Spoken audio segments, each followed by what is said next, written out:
আসসালামু আলাইকুম, সবাই কেমন আছেন? আশা করি সবাই ভালো আছেন। আপনাদের দোয়া এবং ভালোবাসায় আমিও ভালো আছি। এখন আমি ভিডিওটা করতেছি রাত 3টা বাজে। কেন যে এখন রোজা রাখবো, যেহেতু শবে বরাতের রোজা, আর এই রোজায় কিন্তু অনেক ফজিলত আছে। তো দেখেন আমার এই যে মেয়ে, এরাও কিন্তু রোজা 30টা রোজা এরা করে। একটা রোজাও কিন্তু আমার মেয়েরা ভাঙ্গে না। 30টা রোজাই করবে দোনো বোন। এই আর যে কোনো রোজার কথা শুনলেই যে আগে থেকে কিন্তু পাগল হয়ে যায় রাখার জন্য। এখন আমি তো আমার রোজার মাসে এবার আমি যদি চিন্তা করি যে আমি রোজা রাখবো, তাহলে কিন্তু আমার ঘুমই ধরে না, কয়টা বাজে এরকম করি। তো দেখেন এখন কিন্তু আমি ঘুম ভেঙে গেছে আরও 1টা 1:30টা বাজে। তা আমি একটু তাড়াতাড়ি ঘুমাই, 9টা 10টার ভিতরে কিন্তু ঘুমাই যায়। আমার কিন্তু আর ঘুম ধরতেছে না, তাই আমি ভাবতেছি যে উঠি, একটু দেরি করে উঠে রান্না করব।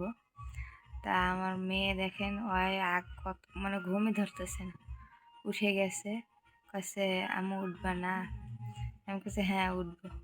তো ভাবলাম এখনই উঠে ভাত বসাই দিই, কারণ গরম গরম ভাত কিন্তু এমনিতেই তো অর্ধেক রাত্রে খাওয়া কিন্তু যায় না। তারপর গরম যদি ভাত হয় তাহলে কটা খাওয়া যায়। তো এখন আমি রান্না বসাইছি, এই যে এখানে ভাত বসাই দিছি।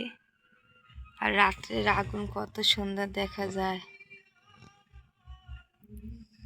আর এখানে ডিম নিছি, ডিম ভাজবো, আর তরকারি আছে, আর খিরাই সালাদ করব, এটা দিয়ে রাত্রে খাওয়া হবে। এটা আমাদের ভাতও হয়ে গেছে, ডিম ভাজি হয়ে গেছে, এখন খাওয়া দাওয়া হবে। আল্লাহ যদি বাঁচায় রেখে তাহলে রোজা কালকে রাখতে পারবো ইনশাল্লাহ।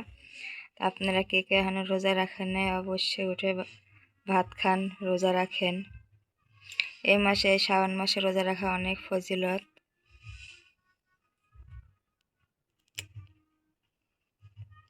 এখন ভাতগুলো খাই। সবাইকে শুভ সকাল, সবার দিন ভালো যাক, দোয়া করেন আমার দিনও যেন ভালো যায়। এই তো রাত্রেবেলা ভাত খাওয়াটা তারপরে এই ঘুমাই গেছি। ভাবি যতই যে কাল রাত্রে আমার ঘুমই কিন্তু হয় নাই, যেহেতু আমি 1টা 1:30টার দিকে আমার ঘুম ভেঙে গেছে।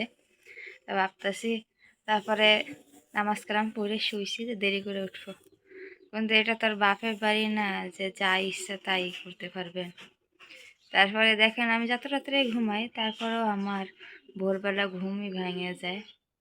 এই যে উঠলাম, উঠে গরু বার করলাম, গরু খাওয়াইলাম, আর কত কাজ। গরুটারে এখন একটু মেশিনে বসবো, কাপড় সেলাই করব। আমার মেয়েদের জন্য দোয়া করবেন। আমার মেয়েরা কিন্তু সেই ছোটো থেকে যখন ওর 6 বছর বয়স, তখন থেকে কিন্তু আল্লাহর রহমতে 30টা রোজাই করে, একটাও ভাঙে না। আমার মেয়েদের জন্য দোয়া করবেন, ওরা যেন এরকমই রোজা রাখতে পারে।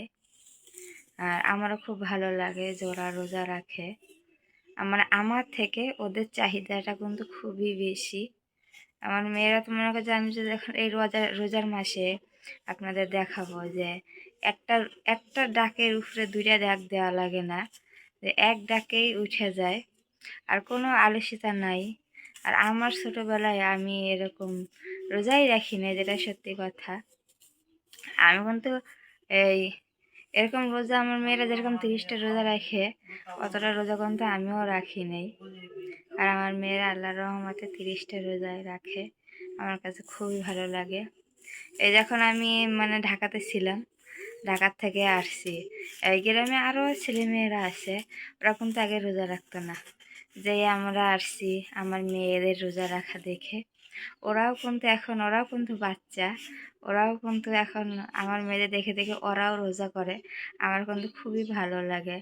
তাই মানুষের কথাই আছে যে যে ভালোর সাথে মিশলে মানুষ ভালো হয়, খারাপের সাথে মিশলে মানুষ খারাপ হয়। ওরা এখন দেখুন রোজা রাখে, নামাজ পড়ে। আর এখন তো ছোটো ছোটো বাচ্চারাই এগুলো করতো না। আর আমাদের মেয়ের দেখা দেখি কি সুন্দর করে, আমার খুব ভালো লাগে যে ওরাও রোজা রাখে। আমার মেয়েদের জন্য দোয়া করবেন, ওরা যেন এরকম সবসময় রোজা রাখতে পারে, নামাজ পড়তে পারে, আল্লাহর ইবাদত করতে পারে। রোজার কথা শুনলে ওই আর রাত্রে ঘুমাবে না। আর আল্লাহর রহমতে ওদের একটু মনে কষ্ট হয় না। আমি বড় মানুষ, এই রোজার মাসে কিন্তু আমার এত খারাপ লাগে, মনে হয় রোজা ভাঙিয়ে ফেলে। কিন্তু দেখি যে আমার এত ছোট ছোট মেয়েরা এত কষ্ট করে রোজা রাখে, তা সেই কারণে তো আমার কিছুই না। তা ওদের কারণেও কিন্তু আমার, ওদের দেখা দেখি আল্লাহর রহমতে আমার রোজাগুলো হয়ে যায়। চিন্তা করি যে ওরা ছোট মানুষ, ওরা এত কষ্ট করে রোজা রাখে, তা আমি বড় হয়ে কেন পারবো না? এমন দিন গেছে যে এত রোদ, মানে এতই কষ্ট হচ্ছে, কিন্তু যে আমার মেয়েদের দেখে কষ্টগুলো আমি ভুলে যাই। যে ওরাই একবারও বললেন না যে ওদের কষ্ট হচ্ছে, পানি পিপাসা লাগছে, আর আমি বড় হয়ে ওদের সামনে বলবো যে আমার কষ্ট হচ্ছে। ওদের জন্য আল্লাহর রহমতে আমার রোজাগুলো হয়ে যায়। এই যে ছোটো মেয়ে উঠে আবি পড়তে গেছে, আর মাশাল্লাহ আপনাদের দোয়ায় বড় মেয়ে আরও 3 বছর আগেই কোরআন শরীফ খতম করছে। এখন ওরা যায় না।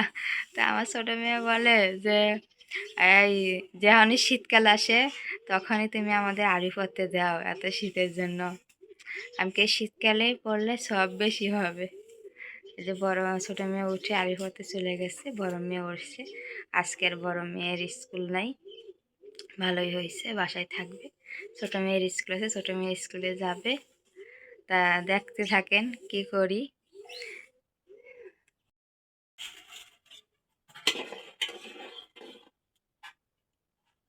এই যে গোসল টোসল করে নামাজ পড়ে তারপরে এখন রুটি হালুয়া বানাইতে চলে আসছি। এই জায়গায় সুজি ভাইজে নিছি, সুজির হালুয়া বানাবো। আর এই জায়গায় ডাল সিদ্ধ দিছি, ডালের হালুয়া আমার মেয়ের অনেক পছন্দ করে। ডালের হালুয়ার জন্য ডাল সিদ্ধ দিছি। আর এখানে খুরমা নিচে, খুরমা দিয়ে মিলাদ পরাবে।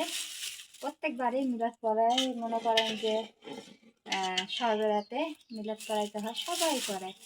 এখানে খুরমা নেওয়া হয়েছে, এখানে কিন্তু খুরমা দিয়েই মিলাদ করে। এই যে রান্না বাড়া,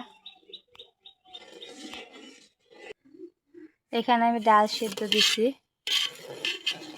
এখানে একটু দুধ দিয়ে সিদ্ধ দিছি। আর বেলা থাকতে দিছি, রোদের জন্য দেখা যাচ্ছে না। যেহেতু রোজা রাখছে ভাবলাম যে তাড়াতাড়ি করে বানাই, ইফতারিতে খাইতে পারবে। আর ডালের হালুয়াটা আমারও অনেক পছন্দ, আমার মেয়েদেরও পছন্দ। এটা তৈরি হয়ে গেছে আমার ডালের হালুয়া। আর এখানে যে সুজির হালুয়া, আর এই যে রুটিগুলো এরকম রাখছি, রাত গরম থাকবে সেই কারণে এই যে কাপড় দিয়ে ঢাইকে রাখলাম। এই তো সব রাতে গরিবের আইটেম এগুলাই। আর একটু পরে আজান দেবে, তো এইগুলো দিয়েই আজকে ইফতারি করব, আল্লাহ যদি বাসায় রাখে।